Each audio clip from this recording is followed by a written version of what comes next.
안녕하세요. 대한국인 각시탈 TV입니다. 전 영상에 이어 명랑대첩은 왜군이 승리했다는 매국노의 주옥 같은 주장에 대해 팩트로 조지겠습니다. 명랑에서 만일 이순신의 조선주군이 왜군에게 패하였다면 왜군은 충청도 등 서해안에 상륙한 것은 물론 안전하고 안정적인 보급로를 확보하게 되어 전쟁은 일본의 승리로 끝났을지도 모릅니다. 또는 조선 전체를 점령하는 것이 불가능했더라도 명나라와의 교섭을 통해 일부 지역에 대한 분할 점령 등 우위를 점할 수 있었을 것이 분명합니다. 그러나 왜군은 이순신과 조선함대에 패하면서 왜군의 서해 진출이 좌절됩니다. 전술적인 측면과 전략적인 측면 모두 완벽한 조선 수군의 승리인 것입니다. 명랑해전 이후 조선 수군이 고금산금도로 진을 옮긴 것은 이미 남해의 여러 수영이 왜군의 손에 점령되어 있던 점, 소규모 함대로 광대한 남해안의 제해권을 장악하기에는 당연히 불가능한 것이고, 함대 재건을 위해 보다 안전하면서도 소규모 함대로도 서해로 북상하는 왜군을 요격, 방어할 수 있는 곳으로 장소를 선택해 진을 이동한 것은 당연한 것입니다. 그러함에도 매국노는 후퇴라고 말합니다. 이러한 허위, 왜곡된 주장을 하기 위해 매국노는 일본 모리고 동문서, 고산공실록 등을 제시하며 이순신이 도망하였고, 그런 이순신을 왜군은 추격하였다고 주장합니다. 그러면서 영상에 어쩔 수 없이 도망가는 이순신 측을 추격할 수 없었다는 왜곡된 번역을 올려놓습니다. 매국노가 주장하는 왜군의 고산공실록의 내용입니다. 고산공실록은 도도 다카도라의 문서를 모아 만든 전기입니다. 조선 대장선 13척이 있었습니다. 큰 강의 여울목에서 바닷물의 간만이 빠른 해역인데 약간 바닷물의 흐름이 약해진 구역에 13척의 배가 있었습니다. 좁은 해역에 배를 저어나갈 수 없으므로 모두 새끼 분해를 마련한 후에 싸움을 시작했습니다. 먼저 싸움을 시작한 수군들이 조선 수군을 만나 많은 사람들이 부상당했으며 구루시마 미치우사님은 전사하였고 그 밖의 수군들은 잡혀갔습니다. 선수와 가로의 과반수는 잡혀가거나 전사했습니다. 그곳에서 모리민부 대부님이 새끼 분해를 타고 적선을 공격하기 위해 적선에 십자 모양 낫을 걸었는데 조선 수군으로부터 활과 총탄 공격을 받아 배를 버리고 바다로 뛰어들어가 위험하게 되었는데 도도 송하치로와 도도 다카요시 두 장수의 배로 조선 수군의 배를 밀어 제친 후 구하였으며 아침 8시부터 저녁 6시까지 싸웠습니다. 조선 항구의 모습, 조선 수군에 대해 많이 알고 있어 바람의 방향을 잘 판단하여 좁은 해역을 벗어나 돛을 끌어당겨 달렸습니다. 그 때문에 조선 수군을 어쩔 수 없이 추격할 수 없었으며 전투에서 도도 다카도라도 팔 두 곳을 부상당했습니다. 이상과 같이 전투를 기록하고 있습니다. 선수와 가로의 과반수가 사망했다고 적고 있는데 가로는 다이뇨의 최측근을 말합니다. 조선 수군은 13척이었고 조선 수군에 의해 구루시마 미치우사는 전사했으며 부하들의 과반수는 잡혀가거나 전사했고 부상당하였다. 모리민부 대부는 배가 맹렬한 공격을 받자 배를 버리고 바다에 뛰어들었으나 다른 장수가 구원하였다. 좌군 대장인 도도다카도라도 팔 두 곳에 부상하였다. 조선 수군은 돛을 이용해 달렸는데 이로 인해 조선 수군을 추격할 수 없었다. 어디에 자신들이 승전하였다고 기록하고 있나요? 오히려 조선 수군과 정면 대결한 왜수군의 막대한 피해를 기록하고 있습니다.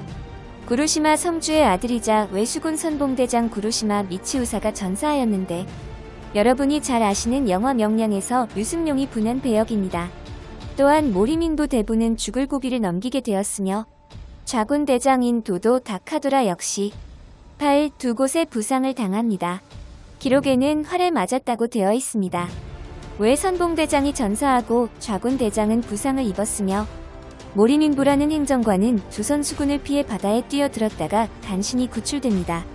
이런 다이묘의 최측근이자 무장들인 가로의 과반수가 전사합니다.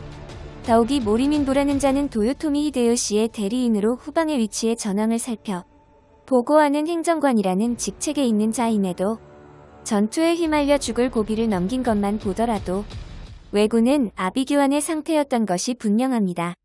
또한 자신들의 전과를 단 하나도 기록하지 못하고 단지 자신들이 물리쳤다는 뇌피셜만 기록되어 있습니다. 난중일기 등 조선의 기록은 거의 모두 교차 검증이 가능하다고 말씀드린 바와 같이 당시 명량에서 이순신 함대의 피해는 미미한 것으로 확인됩니다. 종류일기 9월 18일 내 배에서는 순천 감목관 김탑과 본영의 종개생이 총알에 맞아 죽었다. 박영남, 봉학과 강진영감, 이극신도 총알에 맞았으나 중상을 입지는 않았다. 놀랍게도 난중 일기의 조선 수군의 대장선에서의 피해를 사망자 2명, 부상자 3명이라고 기록되어 있다. 전투 중반까지 대장선 혼자서 치열한 전투의 결과로 이런 전과라면 일방적인 승리라고 해도 무방하지 않을까? 만일 왜군이 승리한 전투였다면 자신들이 기술한 왜군의 피해 외에도 조선 함대를 얼마나 격침했는지 전과를 기록하였을 것입니다. 전투 전 조선 함대가 13척이 있었다는 기록을 남겼음에도 전투 후 기록에 격침된 숫자조차 기록하지 못하였고 그냥 본인들 뇌피셜로 승리하였다 주장하는 것일 뿐입니다. 다음은 모리고동 문서입니다. 삼가 받들어 말씀 위로 올립니다.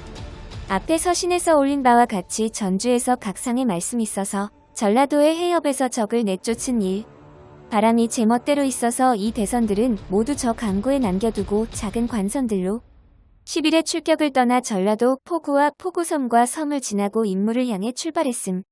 타이탄무로의 건너편 수영과 신성의 해협의 입구에 조선수군 대선 14척, 그 외 작은 배 수백 척이 정박해 있어 즉시 16일 눌러 쳐들어가 새벽 6시부터 오후 4시까지 싸움을 했음. 모리고정 배 한 척과 등당 좌도수 가문의 배 한 척이 함께 조선수군의 큰 배에 서로 붙었고 그래서 그곳에서 민부대보는 올라타 넘어 서로 전투하다 자신은 2곳의 부상을 입고 그 바다에 떨어졌습니다. 그것은 비교할 수 없을 위대한 일이었습니다. 즉시 모리고정의 몸은 등당 좌도의 배로 옮겼다 무사했습니다. 모리고정의 배도 무사했음. 오후 4시까지 싸웠고 드디어 적을 실로 토벌하려는 순간 큰 바람이 불고 조선배가 지형을 잘 아는 것에 의지해 먼 섬으로 돛을 올리고 도망가 즉시 6, 7일을 추격했는데 날이 저물고 그 섬과 섬을 잘 몰라서 조선수군의 작은 배 수척을 부수고 들어온 일, 오로지 모리민부님이 용감하게 조선 수군배에 올라타 전투를 벌이다 부상을 입고 물에 빠지니 그것은 얼마나 비교할 수 없는 위대한 일인가? 말도 되지 않는 영웅담을 기록하며 오후 4시 날이 저물어 추격을 포기했답니다. 낮 4시에 도망가는 조선군을 약 3km 추격하였다고 기록되었습니다. 조선의 판옥선과 비교할 수 없이 빠른 배로 말입니다. 그러면서 실로 조선수군을 토벌하려는 순간 큰 바람이 불어 조선수군이 웃음만 나옵니다. 그러면서 조선수군의 작은 배 수척을 부수고 돌아왔다고 합니다. 수십 척도 아닌 배 숫자를 수척이라 표현합니다. 이겼다며 조선수군의 수급과 전과도 제대로 기록하지 못합니다. 고산공 실록과 다르게 모리고동 문서의 경우에는 왜군의 피해조차 제대로 기록하지 않습니다. 또한 임진왜란에서 사망한 첫 번째이자 마지막인 다이묘 구루시마의 전사 역시 기록되지 않습니다. 여러분은 두 일본 기록 중 그나마 신빙성이 있는 기록은 무엇이라 생각하십니까? 제가 계속 설명드린 조선의 기록은 교차 검증이 가능하다 말씀드렸습니다. 전 역사를 공부하지도 전공하지도 않았다고 말씀드렸습니다. 그런데 제 수준에서 확인한 내용을 교차 검증하여도 왜군의 피해가 상당함을 알 수 있습니다. 제 주제에서 확인한 문서로도 그렇다는 얘기입니다. 우선 정유재란 당시 명량해전 직후 일본으로 끌려간 형조 좌랑 강항이라는 사람이 있는데 이 사람은 일본의 포로로 끌려간 후에도 일본 정세와 관련된 밀서 등을 조선 조정에 보고한 바 있으며 명량해전을 직접 목격해 기록을 남긴 사람입니다. 강항의 간양록에는 명량해전이 이렇게 기록되어 있습니다. 외장 여럿이 서해를 따라 올라가 우수영으로 향했는데 이순신이 전선 10여 척을 이끌고 용맹하게 싸워 승리했다. 외장 내도수가 죽고 모리민부는 바다에 떨어져 간신히 목숨을 구했으며 그 나머지 휘하, 장수들도 죽은 사람이 여럿이었다. 강항은 정해년에 쳐들어온 외장들의 명단을 보면 진도까지 왔다가 배에서 사망한 장수가 있다고 했으니 그의 증언으로도 구루지마가 전사하고 휘하 병력 이외에도 외이 상당한 피해를 입었음을 알 수 있다. 그리고 또 다른 포로의 기록, 선조실록 선조 31년 2월 11일의 기사. 전풍상이 외적의 진중에서 도망해와서 아래였다. 저는 지난 임진년 8월 산골로 피란했다가 외적에게 잡혔는데 일본의 국도에서 동쪽으로 하룻길인 진역 굴리에 도착했는데 산도에게 딸린 부장 우다는기의 종이 되어 복역하면서 선척의 숫자는 120여 척으로 지난해 6월 산도가 재차 자기 소속 군대를 거느리고 와서 부산포에 정박하였고 산도에서 접전한 뒤에 하동 앞 포구에서 하륙하였습니다. 그리하여 구례 지방을 거쳐 남원을 함락시키고 전주에 도착했다가 즉시 하동으로 돌아왔는데 대개 갔다가 돌아온 기간이 20여 일이었습니다. 수로를 따라 순천 흥양을 거쳐 우수영 앞바다에 도착했는데 거기서 통제사와 접전을 하여 왜적의 반이 죽거나 부상당했습니다.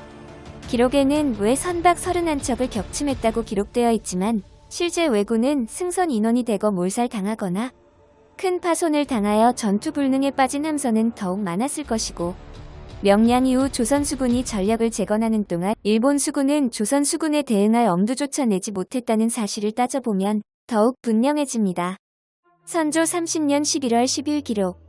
선조는 이순신의 명량에서의 전공을 애써 낮추어 명나라에 장계하면서 이 전공으로 인해 서해에는 적선이 진입하지 못할 것이라 단언합니다. 실제 이 전투 이후 왜군은 수륙병진을 포기하고 후퇴의 농성전에 돌입하게 됩니다. 절대로 왜군은 서해로 진입하지 못할 것이라는 장계의 내용은 왜란이 종결될 때까지 유지됩니다.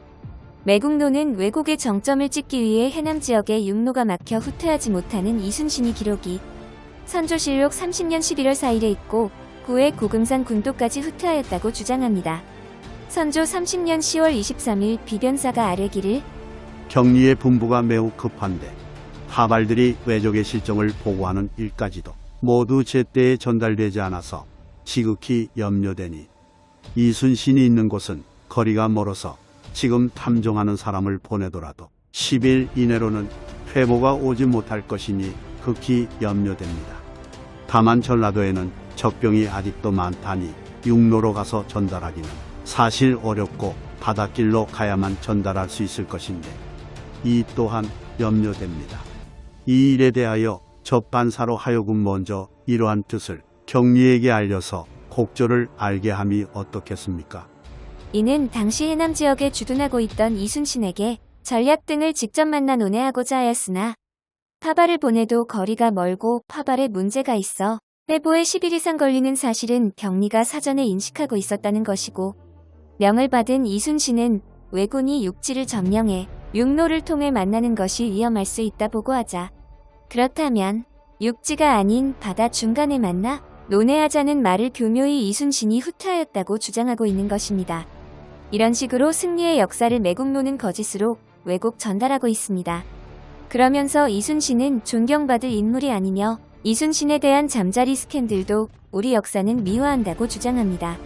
지금까지의 모든 내용과 체증 자료는 덕수 이씨 종친회와 왜곡해 출판했다는 출판사의 관련 내용을 전달할 예정입니다.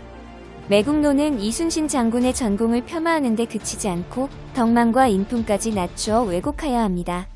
그러면서 난중일기에 기록된 여진이 자고 갔다는 것은 여성과의 관계를 뜻하는데 자칭 진보학자들이 이순신이 관계라는 직접적인 표현을 안 했다며 그냥 여진이 자고 간 것이라 해석했다고 주장하면서 영상의 이순신은 성인군자? 그런 자가 일기에서 타인을 그렇게 헐뜯냐며 비아냥거립니다. 여진공이라는 뜻은 이순신이 여진이 동침한 것이 맞는데도 진보학자들은 이를 부정한다고 개소리합니다. 과연 이 해석은 누가 했는지 궁금하지 않습니까? 바로 1935년 일제강점기 조선 사편수회에서 장군을 폄하하기 위해 그따위로 해석한 것입니다. 매국노답습니다. 이 내용은 제가 설명드리는 것보단 전문가들께서 분석한 인터뷰 기사가 있어 링크를 영상 아래에 표시할 테니 꼭 들어가서 보시길 추천드립니다. 다음 영상은 독도는 일본 땅이라 주장하는 매국노에 대해 팩트로 조지겠습니다. 더빙은 네이버 클로바 더빙을 이용하였으며 보다 나은 내용 전달을 위해 테스트로 더빙에 올려보았습니다. 허접한 영상 시청 감사드립니다.